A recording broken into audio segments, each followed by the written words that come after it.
अनुज चौधरी के ऊपर इतना सारी चीजें ट्रेंड कर रही है, सारे लोग अपने आवाज उठा रहे हैं और जिस अभद्रतापूर्वक उन्होंने काम किया है, जो काम उन्होंने किया है, वो आप उसको जस्टिफाई नहीं कर सकते थे, है ना। और जज ने ये चीज ऑर्डर में दी थी कि जल्दी से जल्दी एफआईआर हो, जल्दी से जल्दी उनको अंदर डाला जाए, क्योंकि एक लड़के के ऊपर गोली चलाने कहीं का इंसाफ है नहीं।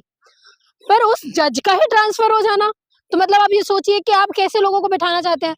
तो इसका मतलब ये है कि आप जो कॉन्स्टिट्यूशन के हिसाब से काम होने चाहिए वैसे नहीं हो रहे हैं। एज पर कॉन्स्टिट्यूशन उन्होंने, जज ने जो डिसीजन दिया वो एज पर कॉन्स्टिट्यूशन ही दिया था, उसमें जज को ट्रांसफर करने की दूर दूर तक तो सोची ही नहीं गई थी। इसका मतलब ये है कि योगी जी को ऐसा लग रहा है कि भाई हम लोगों को अनुज चौधरी को बचाना है, क्या करें, अब जज का ही ट्रांसफर कर देते हैं, अगली बार दूसरा हमारा जज आएगा, फिर से रिव्यू होगी सारी चीजें, फिर से वो पूरा सारी चीजें आएंगी और वो अपनी मर्जी से डिसीजन देगा, तो शायद अनुज चौधरी को छोड़ देगा। इससे क्या ये भी साबित हो रहा है कि जो जज ने आदेश दी, जो कोर्ट ने आदेश दिया, वो बिल्कुल सही था, वो आरोपी हैं पुलिस? बिल्कुल डर इसी बात का तो है, जज ने ये ऑर्डर दिया कि एफआईआर होनी चाहिए, उनको अंदर गिरफ्तारी भी उनकी होनी चाहिए, अंदर डालना चाहिए, तो इसका मतलब क्या है, सवाल योगी की पुलिस से हुआ। योगी की पुलिस से सवाल मतलब जो खाकी में जो गुंडे छुपा के बैठाए हैं योगी जी ने, उसको अब योगी जी को डर है ना कि अब मेरे गुंडे धीरे धीरे करके सबका पर्दाफाश होने वाला है। क्या अभी तो हम लोगों को अनुज चौधरी के बारे में पता चला है, कल को हो सकता है और भी बहुत सारे लोग जो ऐसे पुलिस की वर्दियों में घूम रहे हो, जो लोगों की हत्या कर दे, वर्दी के आड़ पे कुछ भी कर सकते हैं ये लोग। तो ये डिसीजन सही था इसलिए आप डरे, ये डिसीजन सही था इसलिए आपने ट्रांसफर करवाया, वरना मुझे तो नहीं लगा कोई भी सेंस बनता है ट्रांसफर कराने का। आप बताइए कोई सेंस बनता है किसी भी सिटिंग जज का ट्रांसफर करवाना रेंडमली, वो भी किसी एक डिसीजन के आने के बाद में? आप कुछ टाइम तक टेन्योर पहले बता सकते थे ना कि इस टाइम में हो सकता है, या जो भी चीज है प्रोसीजर फॉलो करना चाहिए था आपको, लेकिन आपने नहीं किया। तो डर किस चीज का है मुझे ये समझ में नहीं आ रहा है। आपको योगी जी को किस चीज का डर है कि लोग हमारी नहीं सुन रहे हैं, पुलिस क्या, जो लॉयर्स हैं, जो जज बैठे हैं वो हमारी नहीं सुन रहे हैं, किस चीज का डर है? सब तो आप अपनी मर्जी से कर रहे हो, लेकिन आप हत्या करोगे तो लोग तो सवाल उठाएंगे ना। एक कॉन्स्टिट्यूशन के आधार पर भी आप कब तक बचे रहोगे, आप मुझे ये बताइए। अब संभल के लोग क्या करें, मुसलमान क्या करें, जो लोग उन्होंने यार चार्जशीट दाखिल की थी वो क्या करें, क्योंकि एक तरफ तो जज और अदालत दोनों का मजाक हो रहा, खुल्लम खुल्ला, कोई सुनने वाला नहीं। देखिए मैं आसिफ जी, मैं आपको एक चीज बताऊं, सिर्फ एक चीज है कि हम लोगों को विश्वास करना पड़ेगा कोर्टों पे, उसके अलावा हमारे पास कोई चारा है नहीं। न्यायपालिका के ऊपर ही भरोसा है थोड़ा बहुत, क्योंकि उसी न्यायपालिका की वजह से एक डिसीजन आया ये चीज कि उनको अंदर डालना चाहिए। पर कमाल की बात यह ऊपरी ऊपरी इनके जो लोग हैं वो नहीं चाहते ऐसा हो, तो हम लोगों को उम्मीद और लोगों को हताश नहीं होना चाहिए, क्योंकि एक टाइम तक ही है, उसके बाद आपके पास पावर है, आप उन लोगों को हटा सकते हैं। तो चाहे, और आप देखिए सिर्फ अभी मुस्लिम ही टारगेट पे नहीं है, जो बोला जाता है ना हिंदू, हिंदू भी टारगेट पे है।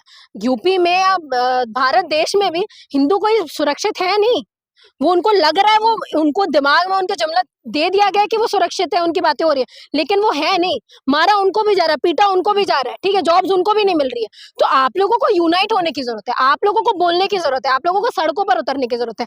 आप सड़कों पर उतरेंगे तो प्रेशर उनके ऊपर बनेगा। अचानक से संभल जज का तबादला हो जाता है, यानी कि ट्रांसफर कर दिया जाता है, ठीक उन्हीं के चक्कर में जिसको योगी पुलिस के आदेश मिले थे। कोर्ट ने आदेश दिया था कि योगी पुलिस पर एफआईआर दर्ज कर उनको जेल में डाला जाए। लेकिन देखिए कितना चौंकाने और हैरान करने वाली बात है कि अनुज चौधरी को जेल में नहीं डाला गया, योगी पुलिस को जेल में नहीं डाला, जिस जज ने आदेश दिया उसी का ट्रांसफर कर दिया गया। ये कानून व्यवस्था का मजाक है, अदालत का मजाक है, या जज महोदय का मजाक है? ये बातचीत करेंगे वो अपर्णा यादव को लेकर तलाक का, उसमें भी बातचीत करेंगे। अपेक्षा जी, बहुत बड़ा सवाल, अम्बेडकर जी जज को लेकर तो हमेशा आप लोग आवाज उठाते ही हैं, ये क्या अदालत का मजाक उड़ गया कि जिस अनुज चौधरी को जेल में डालना चाहिए था उन जज को ही ट्रांसफर कर दिया गया? क्या कहेंगे आप? देखिए सर, सबसे बिल्कुल मतलब ये सोचा भी नहीं जा सकता था ऐसा कुछ होने वाला है। हम लोगों को ये चीज लगा था कि अनुज चौधरी के ऊपर इतना सारी चीजें ट्रेंड कर रही है, सारे लोग अपने आवाज उठा रहे हैं, और जिस अभद्रतापूर्वक उन्होंने काम किया है, जो काम उन्होंने किया है, वो आप उसको जस्टिफाई नहीं कर सकते थे, है ना। और जज ने ये चीज ऑर्डर में दी थी कि जल्दी से जल्दी एफआईआर हो, जल्दी से जल्दी उनको अंदर डाला जाए, क्योंकि एक लड़के के ऊपर गोली चलाने कहीं का इंसाफ है नहीं। पर उस जज का ही ट्रांसफर हो जाना, तो मतलब आप ये सोचिए कि आप कैसे लोगों को बिठाना चाहते हैं। तो इसका मतलब ये है कि आप जो कॉन्स्टिट्यूशन के हिसाब से काम होने चाहिए वैसे नहीं हो रहे हैं। एज पर कॉन्स्टिट्यूशन उन्होंने, जज ने जो डिसीजन दिया वो एज पर कॉन्स्टिट्यूशन ही दिया था, उसमें जज को ट्रांसफर करने की दूर दूर तक तो सोची ही नहीं गई थी। इसका मतलब ये है कि योगी जी को ऐसा लग रहा है कि भाई हम लोगों को अनुज चौधरी को बचाना है, क्या करें, अब जज का ही ट्रांसफर कर देते हैं, अगली बार दूसरा हमारा जज आएगा, फिर से रिव्यू होगी सारी चीजें, फिर से वो पूरा सारी चीजें आएंगी और वो अपनी मर्जी से डिसीजन देगा, तो शायद अनुज चौधरी को छोड़ देगा। इससे क्या ये भी साबित हो रहा है कि जो जज ने आदेश दिए, जो कोर्ट ने आदेश दिया, वो बिल्कुल सही था, वो आरोपी हैं पुलिस? बिल्कुल डर इसी बात का तो है, जज ने ये ऑर्डर दिया कि एफआईआर होनी चाहिए, उनको अंदर गिरफ्तारी भी उनके होनी चाहिए, अंदर डालना चाहिए, तो इसका मतलब क्या है, सवाल योगी की पुलिस से हुआ। योगी की पुलिस से सवाल मतलब जो खाकी में जो गुंडे छुपा के बैठाए हैं योगी जी ने, उसको अब योगी जी को डर है ना कि अब मेरे गुंडे धीरे धीरे करके सबका पर्दाफाश होने वाला है। क्या अभी तो हम लोगों को अनुज चौधरी के बारे में पता चला है, कल को हो सकता है और भी बहुत सारे लोग जो ऐसे पुलिस की वर्दियों में घूम रहे हो, जो लोगों की हत्या कर दे, वर्दी के आड़ पे वो कुछ भी कर सकते हैं ये लोग। तो ये डिसीजन सही था इसलिए आप डरे, ये डिसीजन सही था इसलिए आपने ट्रांसफर करवाया, वरना मुझे तो नहीं लगा कोई भी सेंस बनता है ट्रांसफर करवाने का। आप बताइए कोई सेंस बनता है किसी भी सिटिंग जज का ट्रांसफर करवाना रेंडमली, वो भी किसी एक डिसीजन के आने के बाद में? आप कुछ टाइम तक टेन्योर पहले बता सकते थे ना कि इस टाइम में हो सकता है, या जो भी चीज़ है प्रोसीजर फॉलो करना चाहिए था आपको, लेकिन आपने नहीं किया। तो डर किस चीज़ का है मुझे ये समझ में नहीं आ रहा है। आपको योगी जी को किस चीज़ का डर है कि लोग हमारी नहीं सुन रहे हैं, पुलिस क्या जो लॉयर्स हैं, जो जज बैठे हैं, वो हमारी नहीं सुन रहे हैं, किस चीज़ का डर है? सब तो आप अपनी मर्जी से कर रहे हो, लेकिन आप हत्या करोगे तो लोग तो सवाल उठाएंगे ना। एक कॉन्स्टिट्यूशन के आधार पर भी आप कब तक बचे रहोगे, आप मुझे ये बताइए। अब संभल के लोग क्या करें, मुसलमान क्या करें, जो लोग उन्होंने यार चार्जशीट दाखिल की थी वो क्या करें, क्योंकि एक तरफ तो जज और अदालत दोनों का मजाक उड़ रहा, खुल्लम खुल्ला, कोई सुनने वाला नहीं। देखिए मैं आसिफ जी, मैं आपको एक चीज बताऊं, सिर्फ एक चीज है कि हम लोगों को विश्वास करना पड़ेगा कोर्टों पे, उसके अलावा हमारे पास कोई चारा है नहीं।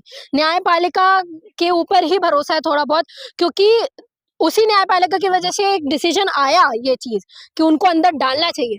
पर कमाल की बात यह ऊपरी ऊपरी ऊपरी इनके जो लोग हैं वो नहीं चाहते हैं ऐसा हो, तो हम लोगों को उम्मीद और लोगों को हताश नहीं होना चाहिए, क्योंकि एक टाइम तक ही है, उसके बाद आपके पास पावर है, आप उन लोगों को हटा सकते हैं।